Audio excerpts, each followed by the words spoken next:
श्री सूत जी की वाणी से स्कंद पुराण में वर्णित शिव भक्ति की, पद्म पुराण में वर्णित भगवन नाम की महिमा को श्रवण करने के पश्चात हम आप आज श्रीमद् भागवत में श्री सूत जी ने भक्ति की जो महिमा का गान किया उसे श्रवण करते हैं।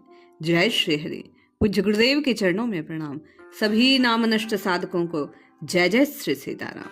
श्री सूत जी श्रीमद् भागवत महापुराण में लिखते हैं, जो मनुष्य गिरते पड़ते फिसलते दुख भोगते अथवा छींकते समय विवशता से भी उच्च स्वर में बोल उठता है हरिये नमः, वह सब पापों से मुक्त हो जाता है। यदि देश काल वस्तु से अपरिचिन्न भगवान श्री कृष्ण के नाम लीला गुण आदि का संकीर्तन किया जाए, उनके प्रभाव महिमा आदि का श्रवण किया जाए तो वे स्वयं ही हृदय में आ विराजते हैं। श्रवण कीर्तन करने वाले पुरुष के सारे दुख मिट जाते हैं। ठीक वैसे जैसे सूर्य अंधकार को आंधी बादलों को तीतर बीतर कर देती है, उसी प्रकार वाणी द्वारा भगवन नाम का उच्चारण करने से दुख नष्ट हो जाते हैं। अक्सर साधकों की जिज्ञासा होती है कि किस प्रकार नाम जपना चाहिए। प्रथम पंक्ति में सूत जी ने संकेत किया, चाहे जैसे बन पड़े, मन से, बेमन से, विवशता से, अभाव से, भाव से, नाम की महिमा उतनी ही है, प्रभाव उतना ही है। श्री सूत जी लिखते हैं, जिस वाणी के द्वारा घट घट वासी अविनाशी भगवान के नाम लीला गुण आदि का उच्चारण नहीं होता, वह वाणी भाव पूर्ण होने पर भी निरर्थक है, सारहीन है, सुंदर होने पर भी असुंदर है, उत्तोत्तम उत्तम विषयों का प्रतिपादन करने वाली होने से पर भी असत कथा है।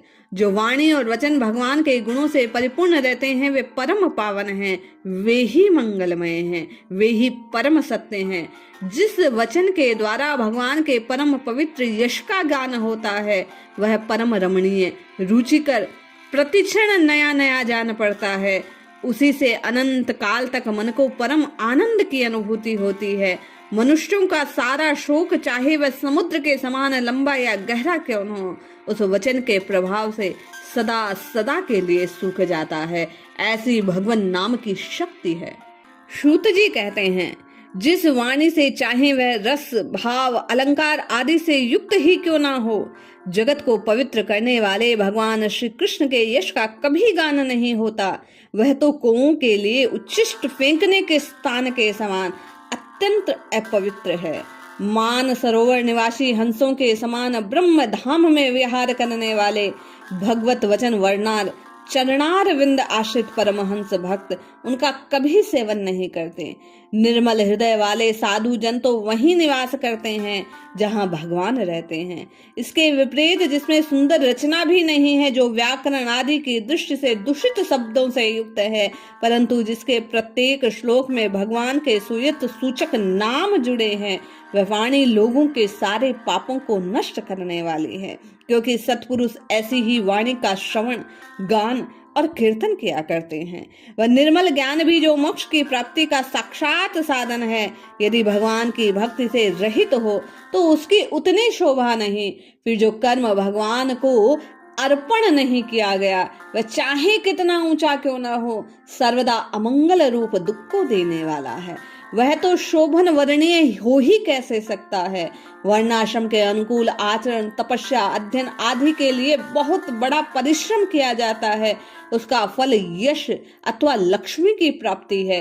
परंतु भगवान के गुण लीला नाम आदि का श्रवण कीर्तन आदि श्री चरण कमलों की अविचल स्मृति प्रदान करने वाला है। भगवान श्री कृष्ण के चरण कमलों की अविचल स्मृति सारे पाप ताप अमंगलों को नष्ट कर देती है, परम शांति का विस्तार करती है। उसी द्वारा अंतःकरण शुद्ध हो जाता है, भगवान की भक्ति प्राप्त होती है, पर वैराग्य की प्राप्ति भगवान के स्वरूप स्वस्वरूप में अवस्थित करती है। इसलिए सूत जी का आह्वान है कि जीव चाहे जैसे बन पड़े, भगवान के नाम रूप लीला का आश्रय ग्रहण करे, धाम का आश्रय ग्रहण करे, चाहे भाव बने ना बने, जिह्वा से निरंतर राम राम कृष्ण कृष्ण हरि हरि भजता रहे तो निश्चित कल्याण होता है। जय श्री हरि।